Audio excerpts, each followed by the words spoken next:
So, when was the last time a friend you have not met in a while, just out of the blue, call you and say, "Hey, how are you? Come, let's catch up." Usually, there's always some hidden intention one, right? It's either insurance lah or MLM. You know the trope lah. So, today I am here at Centrepoint, where a friend of mine from high school is calling me for a catch-up. Hey, what's up? Yo, what brings me to the front of your company? How you been? Good, good. Yourself? So far, so good. So, But listen, so- today I have an ulterior motive. I needed to have my car washed, Mhm. and I couldn't think of anybody better but Conroy Loon Oh, himself. okay, wow. The man. Oh. Okay, Who else to handle my car other than you? so what do you need? Okay, I need a wash Okay. and a good vacuum. Okay. As you can see, the car is a little bit dirty. It's been several months. It's been under looked after. Don't judge. We don't judge, we only serve. Okay. Okay. Based on what I see, this one I can give you my what we call the morning drive package. Okay. That one is 100 ringgit. Okay. And since you're a busy man, you can arrange for the car to be shuttled from here straight to the shop. That's extra 100 ringgit. So 200. Okay, sounds good. nah. But can I get a better deal than that? Bro, since you and I are such good friends, right? You buy me lunch, I buy you a car wash. Set, bro. Set. Okay. Let's go. Let's go. Okay, bro, driver is here. Can you just hand him the key? Thank you so much. Please look after my baby. Okay. All right, thank you, thank you.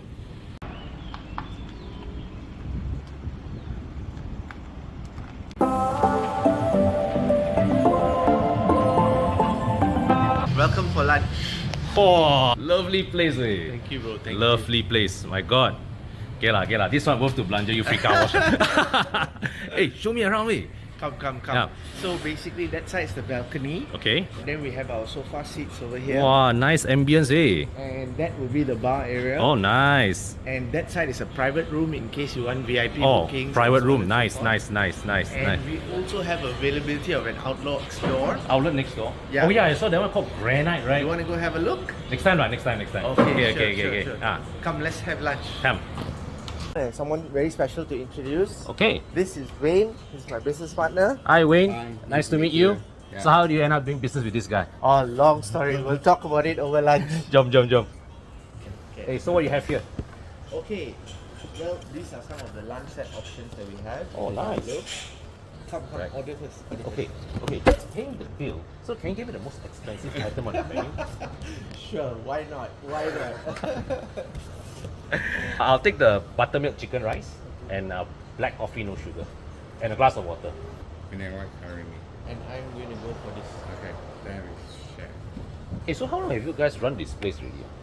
Wow, it's coming to 10 years now. I remember last time you were doing a different business, right? I was running an advertising agency Ah. many years Ah. ago, but then the market crashed in 2008, 2009, and then by stroke of luck, God's grace, I managed to pivot into the F&B business. Wow.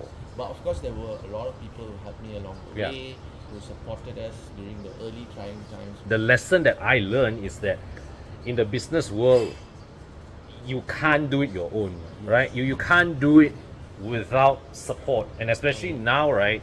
Collaboration is everything. How we can help each other to serve the marketplace better. Businesses cannot operate on silos like how they used to Yes. back in the past. So just pivoting a little bit, from year 2014 to now, how far the businesses have changed from such a conventional F&B business to a now completely social media based. Oh wow, that's, and not to mention MCO, it's quite a transition process. It's quite a story to tell. I mean, Wade was there the whole time. You can Yeah. tell. I felt like the MCO even changed consumer Yes. behavior. Last time, my parents, they would never want to eat takeaway food. So now it's like, hey, can you grab Yes. something for me? So last time you were in the advertising, it has the skills from that time help you in building your business today? It did in terms of the marketability aspect, being sociable, the interpersonal skills that you Yes. develop over the years. Oh yes, that's very important. I was doing it for 10 years. Yeah. So it becomes natural to me that when you meet someone new, it's easy to communicate and talk and get to know the person and build a relationship. I salute you for having the balls to play in this arena, man, because you're not my only friend in the F&B business. But the challenges that you guys face are crazy, way. Yeah. Right? Especially back of house operations, Yeah. front of house operations. These are just operational processes to actually make the business go live. Yeah. Then how do you draw traffic?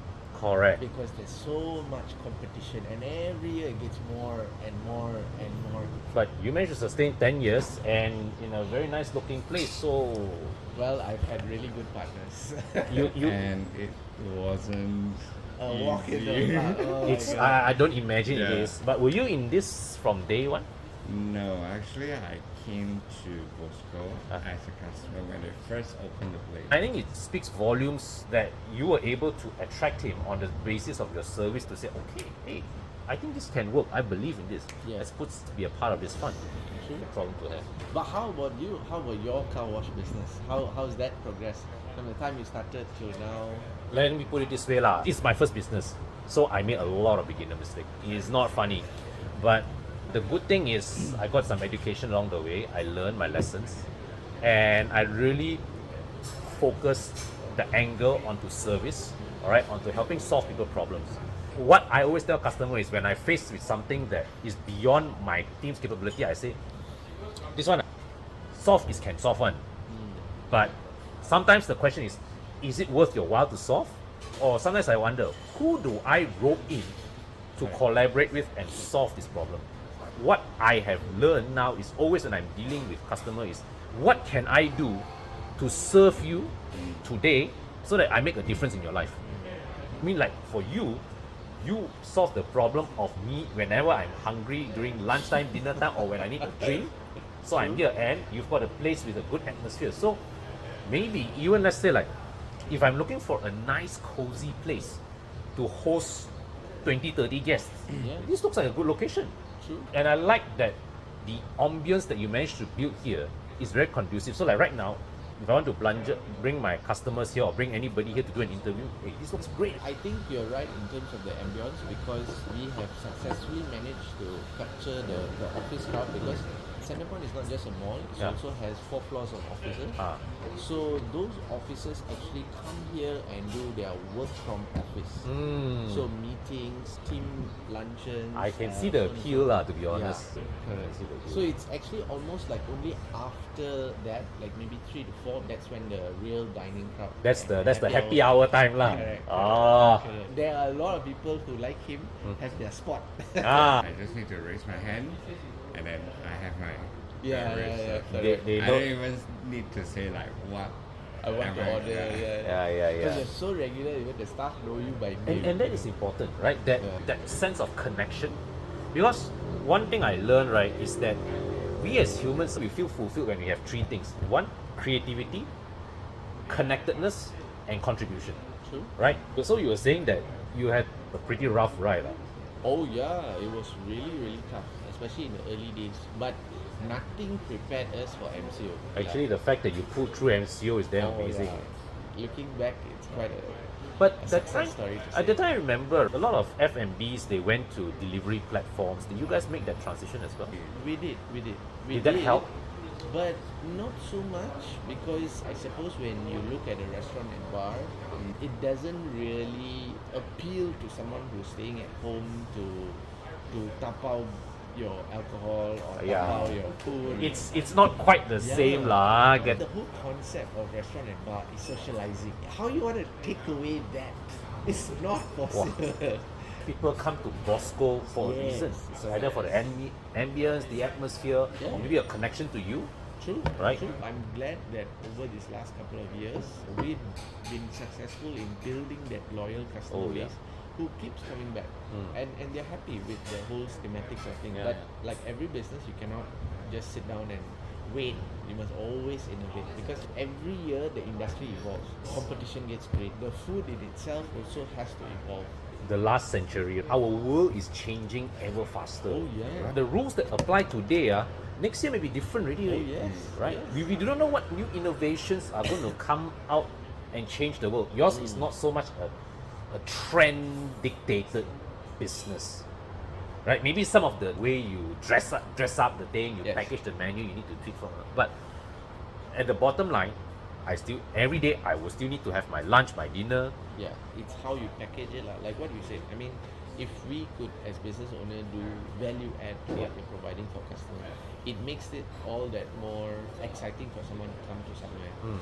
Otherwise, what makes you different from the next restaurant Correct. bar down? Something unique that you're offering that other people are not offering. Correct. What I learned along the way is that if you don't build a healthy margin into your product and service, right, you are depriving yourself the opportunity to serve your customer properly, right? Because let's say, for example, your set lunch, Yeah. 15 ringgit, right? Yeah. Right? Let's say like your material cost, your ingredient cost is anything more than 5 ringgit. My opinion is you're not making a healthy enough profit. True. Because if your ingredient cost is 5 ringgit, you have 10 ringgit to invest in the intangible stuff that Yeah. that makes my day better. Fair enough.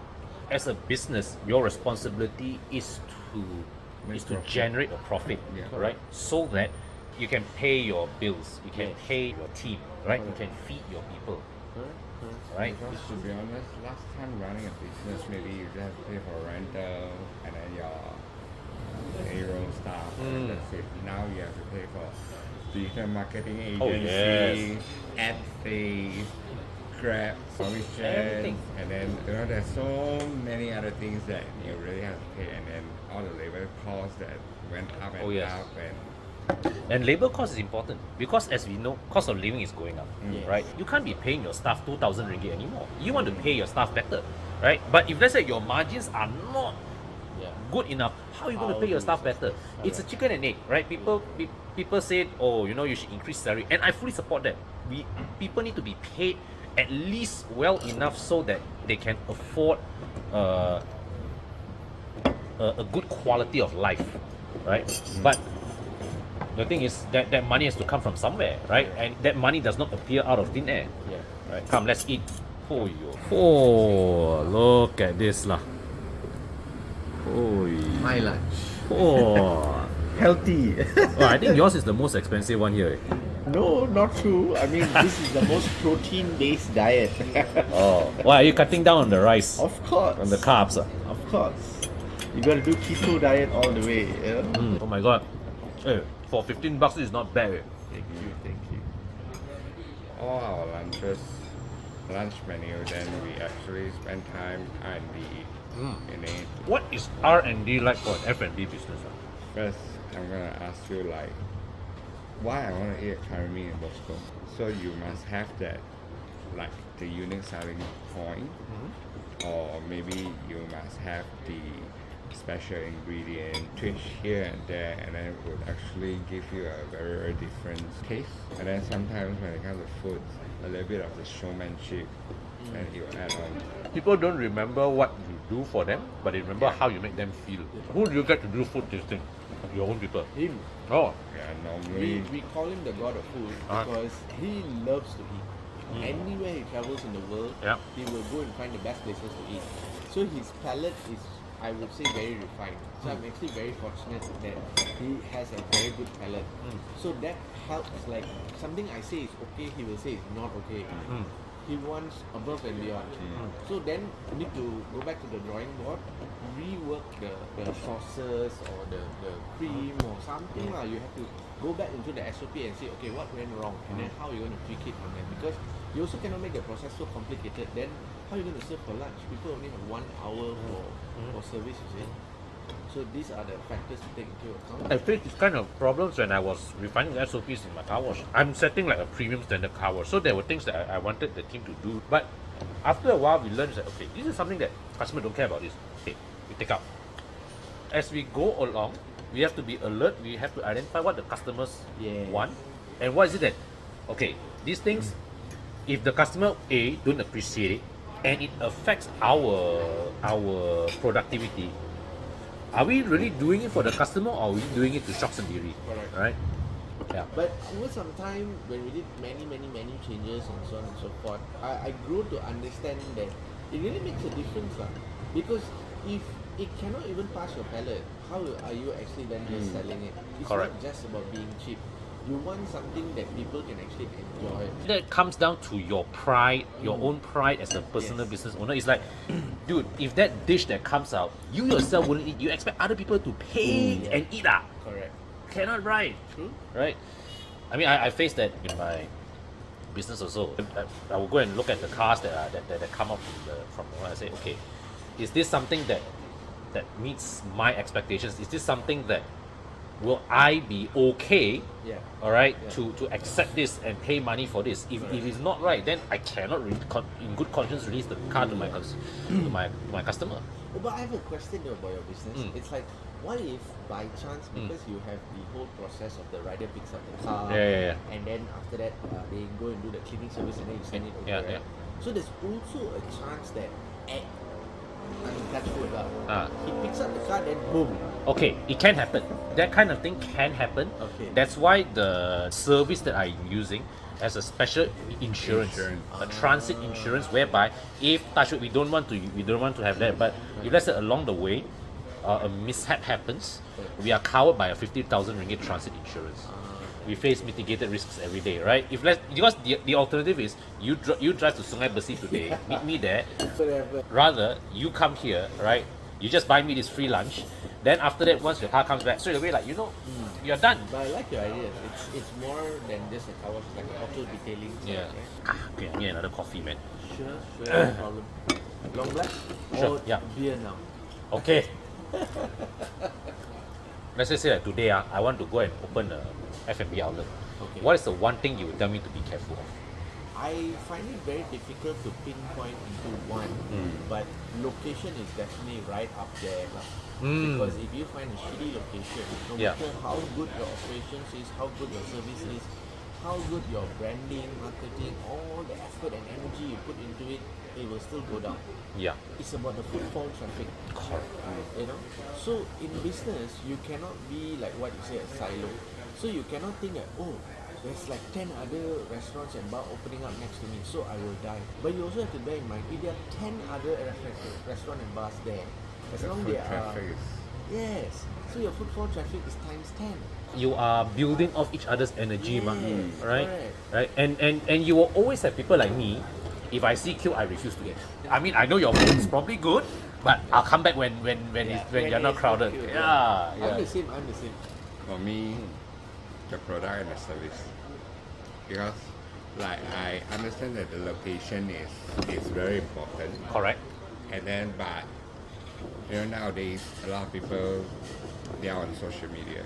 You can see a lot of cafe, there's a lot of so-called hidden bar and all these things. They are opening in nowhere. Or they don't even have signage, they don't even have like an entrance, and then but they are still doing very good. It's because of their products and their service. Let's say you are a special dessert or a special kind of Thank you. cocktail where you can really just create like the space for people to come and enjoy that. Yeah. So that would be I think that's the times where the products will have a bigger say. Fair. And I can say even at 10 years into the business, you still make mistakes, but Oh, I yes. would say you are a lot smarter now compared to when you first started. Right, you probably don't have to like open at a super prominent location, but it should be at least somewhere where it's convenient to access, no more than 5 or 10 minutes off the main road, Yes. and you're there, Correct. right? And of course, ideally, you want parking lah. And Yes. what was the one biggest near-death experience you guys had with the business? How you turn it around? There were many effects to it. The economy, the dollar, like for example now the ringgit is at an all-time low compared to the US dollar. And let's face it, unfortunately Malaysia economy is not very powerful. So a lot of the import items are based on the USD fluctuation. So it really affects our raw material, especially for food, for drinks. A lot of the items are import items. So whatever that you had a cost of 50 ringgit before, now suddenly it's 85. How do you manage this kind of things? Yeah. Because I can't be every month printing new menu and then saying that, oh, I used to charge 120, now I'm charging 150, then 160. People will think like, dude, you don't know how to run a business, is it? You must have that give and take prorated average where you've already factored in the plus and minuses Correct. of the market. Correct. So, sorry. But the problem is these 2 years or these 3 years, right?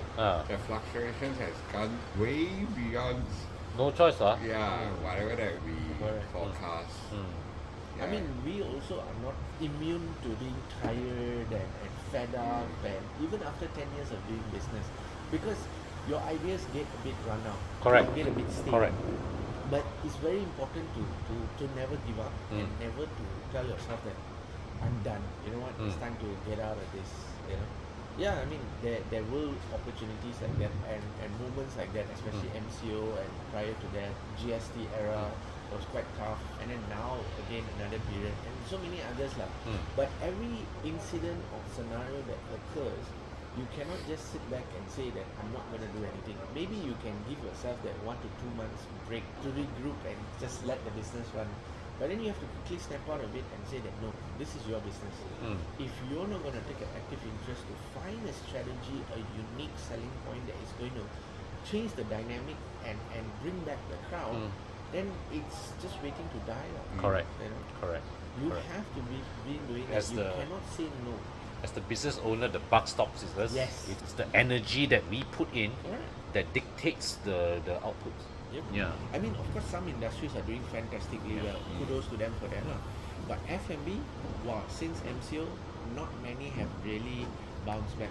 But really, truthfully. But the fact is, you guys are still living to fight another day, so that's a good sign. it's a struggle. It's a struggle. But I would say that I've had really good partners to support.